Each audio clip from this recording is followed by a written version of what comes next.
ভাইয়া তুমি যদি চেষ্টা করো বদলাইতে পারবে। তুমি দেখো, একটু ভালো হয়ে দেখো, একটু চরিত্রবান হইয়া দেখো। আমি আবারও বলি দোস্ত, সমবয়সীদের আড্ডায় নিজের পরিচয় খুঁজে পাইবা না। সমবয়সী বন্ধু এক ক্লাসের, এক সাইজের, এক হমান্না, এরা কোনোদিন আলোর পথ দেখায় না। খুবই কম, খুব কম। সমবয়সী নষ্ট করে দেয়, এটা নিয়ম। এই জন্যই সর্বযুগে আল্লাহ তাআলার নিজাম যে সাবিলা মান আনাবা ইলাইয়া, আল্লাহ নিজে বলছে আমার বান্দা অনুসরণ করো তাকে, আমি আল্লাহর দিকে ঝুঁকে আছে যে আমার বন্দিগি যে করছে, তোমার চাইতে বড়, তোমার চাইতে আল্লাহওয়ালা, তোমার চাইতে মুত্তাকি, তোমার চাইতে ভালো নামাজি, তোমার চাইতে বেশি চরিত্রবান, তার এরকম বড় কাউকে তুমি অনুসরণ করো, তাইলেই জীবনে তুমি আলোর পথ পাইবে। সমবয়সী এক হবেন না, এগুলো তোমার মোবাইলে অশ্লীল ছবি, তার মোবাইলে উলঙ্গ ছবি, তে তোমারটা তারে দেখাইবো, তোমারটা হ্যাঁ হে দেখবো, এই কাম সেই কাম। হ্যাঁ, আমার পরিচিত এক এলাকা আছে, ওই এলাকায় আরো কিছুদিন আগে 3 গ্রাম নিয়া বিশাল মারামারি হয়েছিল। এই মারামারির বস্তু হলো, বিষয় হলো, মেম্বার চেয়ারম্যান মিলা মেল হয়েছিল বিরাট 2-4 বার। বিষয় কি? আস্তাগফিরুল্লাহ, এক ছেলে 3 মেয়ের সাথে প্রেম করে, আরেক ছেলে তারে বলছে দোস্ত তুই তোর থেকে আমার একটা দেশ না। এইটা বললো কেন? এইটারে মারতে মারতে রাস্তা ফিটটা ফলাই দিছে ওই ফোলাটারে, ওই যেতে এটা কইছে বন্ধু সমবয়সী। এরপরে এই ছেলে আবার এখান থেকে উঠতে গিয়া এরপরে আরো লোক আইনা এবার ওই তেরে মারছে। এই মারামারি নিয়ে, এই নিকৃষ্ট কাহিনী নিয়া 3 গ্রাম নিয়া বিশাল মারামারি হানাহানি হয়েছে। আস্তাগফিরুল্লাহ, কত জঘন্য চিন্তা করে। এই জন্য সমবয়সী নষ্ট করে দেয়, সমবয়সী নষ্ট করে দেয়, বরবাদ করে দেয়, চরিত্র নষ্ট করে দেয়। অশ্লীল ছবি, মদের আসক্ত, জিনা, ব্যভিচার, অবৈধ কোনো অসভ্য মেয়ে ইত্যাদি কোনো না কোনো ফান্দে ফেলে তারে চরিত্রহীন বানায়। এজন্য জীবন চলার পথে বড়কে দেখতে হয়, আল্লাহ ওয়ালাকে, দিনদারকে অনুসরণ করতে হয়। আল্লাহ তৌফিক দান করেন। তো বলতেছি, পরিবর্তনের একটা মানসিকতা যদি তৈরি হয়, তাইলে রমজান আমাদের সামনে, এই একটা রমজান সামনে আসতেছে, এই সপ্তাহে রমজান শুরু হবে, আর একটা সপ্তাহ বাকি নাই। দয়া করে প্রত্যেকে নিয়ত করেন, ছেলেরা তোমরাও নিয়ত করো, ভাই বাবারা, মুরব্বী যে কয়জন আছেন আপনারাও প্রত্যেকে নিজের এবং নিজের পরিবারের জন্য চেষ্টা করেন যে এই রমজান যেন গুনাহমুক্ত রমজান। ফিকির করো ভাই, ফিকির করো, নিজের উপরে দয়া করো। পৃথিবীর হালাত খুব ভালো না বাপ, গোটা পৃথিবী এই পরিমাণ অশ্লীলতা, গুনাহ। মনে করো ছেলেরা, তোমাদের এত বিপুল পরিমাণ সংখ্যা বেনামাজি পৃথিবীকে শান্তি দিবে না। একটা সমাজে, একটা মহলে, তোমরা মনে করো এখানে যারা বসছো ভাই, তারা এখানে রংপুরের মানুষ না, এগুলো নর্থ বেঙ্গলের লোক না, ঠিক কিনা বলেন? যে বরিশাল থেকে আসে নাই, এরা কেউ চিটাগাং থেকে আসেন, এই কাছাকাছি এলাকার মানুষ। তাহলে একটা এলাকার এই পরিমাণ যুবক যদি একই এলাকায় 100 যুবক, তার মধ্যে যদি 95 জনই নামাজ না পড়ে, তাইলে ওই সমাজের মধ্যে আল্লাহর গজব খুব কাছে। একটা এলাকার মধ্যে যদি 100 যুবতী মেয়ে থাকে, এদের যদি 98 জনই প্রেম করে, অশ্লীলতা করে, উলঙ্গ, বেহায়া, বেপর্দা হাঁটে, জিনা ব্যভিচারের কর্মকাণ্ড ছড়িয়ে দেয় সমাজে, তাহলে ওই সমাজের উপরে আল্লাহর লানত আসতে আর বেশি বাকি নেই। খোদার গজব আসবে বাপ, অচিরেই চোখের পানি ফেলে কাঁদবে, অচিরেই অচিরেই অচিরেই সেদিন মনে হবে। এটা নিয়ম। জিনা বেড়ে গেলে, ব্যভিচার বেড়ে গেলে, সুদ বেড়ে গেলে, হারাম বেড়ে গেলে আল্লাহর গজব, আযাব, লানত আসতেই থাকে। কখনো চেহারা বিকৃত হয়ে যায়, কখনো ভূমিকম্প আসে, কখনো মাটি ধসে দেয়, কখনো আপনার জলোচ্ছ্বাস, ঘূর্ণিঝড় ইত্যাদি একটার পর একটা মুসিবত আসতেই থাকে। কি পরিমাণ সমাজে মানুষ সুদের সাথে সম্পৃক্ত কল্পনা করেন তো। কল্পনা করুন কি পরিমাণ সুদখোর সমাজের মধ্যে। আস্তাগফিরুল্লাহ, আস্তাগফিরুল্লাহ, কল্পনাও করে না এটা যে গুনাহ, এটা যে একটা নিকৃষ্ট পাপ, এটাও ভাবেন। আমি একটা উদাহরণ দেই বুঝার জন্য বলি। মনে করেন এখানে দুইটা প্রাণী, একটা হলো ছাগল আর একটা হলো কুকুর। কথা বুঝছেন কিনা দেখবেন, তাকাইয়া খেয়াল করেন, কুকুরের সাইজ আর ছাগলের সাইজ সমান সমান, সমান সমান কিনা, মানে দেহের গঠন সাইজটা আর কি সমান সমান। এখন কুকুরের সৃষ্টিকর্তা কে আর ছাগলের সৃষ্টিকর্তা কে? কুকুরের গায়ে যতগুলো রক্ত মাংস এটা দিছে কে? ছাগলের গায়ে যে রক্ত মাংস এগুলো দিছে কে? তাহলে এখন বলেন তো যে এই দুইটার মধ্যে কোনটার গোশত হালাল, কোনটার গোশত হারাম? কুকুরের গোশত। এখন কুকুরের গোশত হারাম করছে কে? ছাগলের গোশত হালাল করছে কে? তাহলে কুত্তার গোশত আপনি খাইবেননি কেন? হারাম। কথা বলেন না কেন? করছে কে? ছাগলের গোশত আপনি খাবেননি কেন? হালাল করছে কে? তাহলে আল্লাহ হারাম করলে আপনি কুত্তার গোশত খান না, আল্লাহ হালাল করলে আপনি ছাগলের গোশত খান। তো ওই আল্লাহ সুদ হারাম করছে, ব্যবসা হালাল করছে, তাহলে আপনি আল্লাহ হারাম করার কারণে কুত্তার গোশত খান না, তো আল্লাহ হারাম করার পরেও আপনি সুদ খান কেমনে? আর সুদ খাইলে কুত্তার গোশত খান না কেন? কথা বলেন না কেন? কেন কুকুরের গোশত খাবেন না? আল্লাহ হারাম করলে যদি কুকুরের গোশত খাওয়া না যায়, তা আল্লাহ হারাম করলে সুদ কেমনে খাওয়া যায়?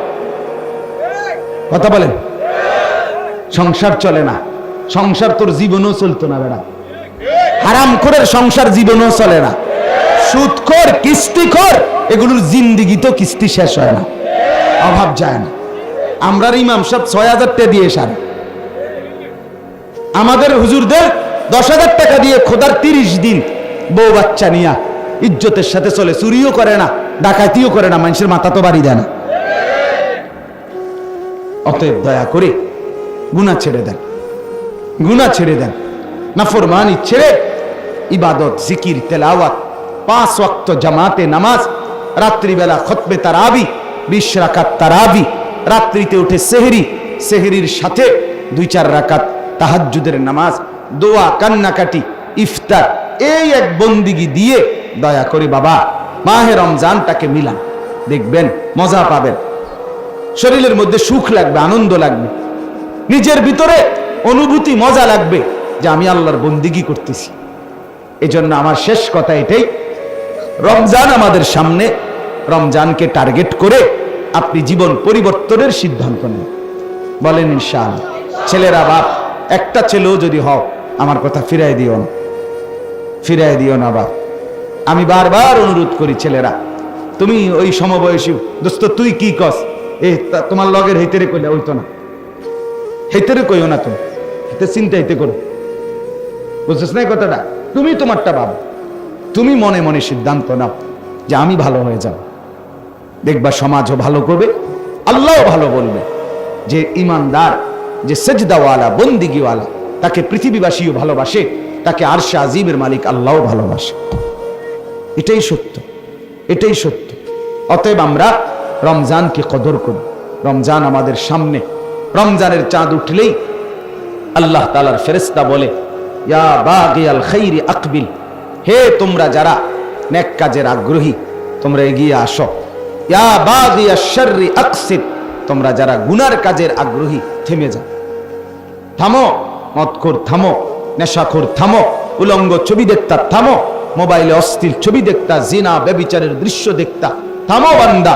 আল্লাহর ফেরেশতা বলে, ও নারী বেপর্দা বন্ধ করো, ও বাবা ঘরে টেলিভিশন বন্ধ করো, সুদখোর সুদ বন্ধ করো, বিড়ি খান তো বিড়ি খানা বন্ধ করো, সিগারেট খানা বন্ধ করো, এক এক নাফরমানি ছেড়ে দাও আর আল্লাহর বন্দিগিতে এগিয়ে আসো।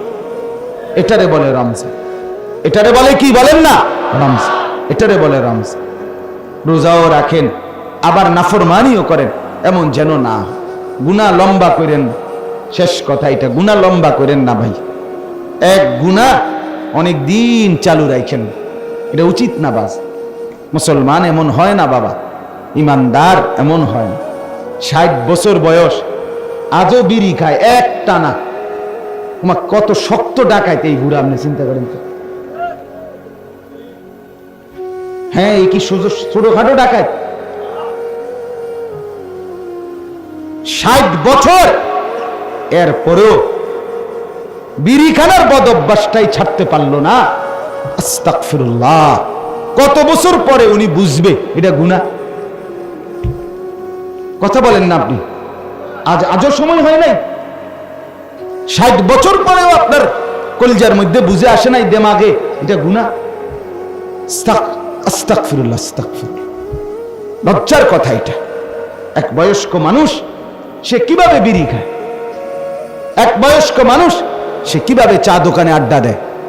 এক বয়স্ক মানুষ কিভাবে টেলিভিশনে নর্তকীর নাচ দেখে? আপনার কবর তো দেখা যায়। আল্লাহ তাআলা আমাদেরকে বুঝ দান করেন, বিবেক দান করেন। আল্লাহ তাআলা আমাদের রমজানকে সুন্দরভাবে ইবাদতের মাধ্যমে করবার তৌফিক দান করেন। যে যুবকরা আজকের মাহফিল সাজিয়েছ, আল্লাহ তাআলা তোমাদের প্রত্যেকের জিন্দেগি সাজায় দেন। এই যত যুবক ভাই, আমার শক্ত কথায় রাগ হইও না। তুমি বদলে গেলে, তুমি ভালো হলে, তুমি চরিত্রবান হলে ইসলামের খুব উপকার হবে। প্রিয় ভাই আমার, দোস্ত আমার, বন্ধু আমার, আজ ইসলামের জন্য নওজোয়ান খুব দরকার, খুব দরকার। তুমি না জাগলে, তুমি সেজদা না করলে, তুমি পাক্কা ইমানদার না হইলে মাহাদির পক্ষে লড়বে কে? বা দাজ্জালের বিরুদ্ধে লড়বে কে? ইসলামের দুশ্মনরা শুধু হাসে, শুধু একটাই কারণে, মুসলমানের যুব সমাজ গাফলতে ডুবে। মুসলমানের যুবক সারা রাত ছবি দেখে, কারণ ফেসবুক ব্যবহার করলেই ওদের কাছে খবর থাকে।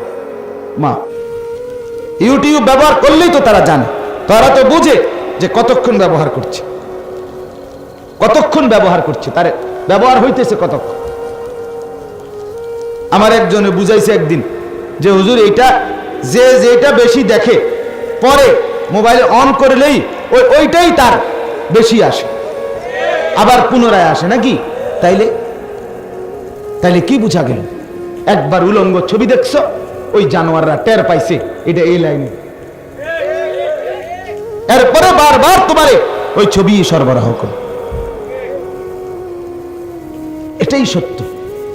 এজন্য দুশ্মন শুধুমাত্র বাহাদুরি করছে আমাদের এই নওজোয়ানদের গাফলতির কারণে। এই ছেলেগুলো যদি একবার সেজদাওয়ালা হইতো, এক যুগে মসজিদে ঢুকতো, তো দুশ্মনের মসনদ কাঁপত। এজন্য ইনশাআল্লাহ যুবক ভাই, অনেক নওজোয়ান দেখে আজকে বেশি বলছি, অনেক ছেলে বসছো, আমি তোমাদের কলিজার থেকে মহব্বত করি।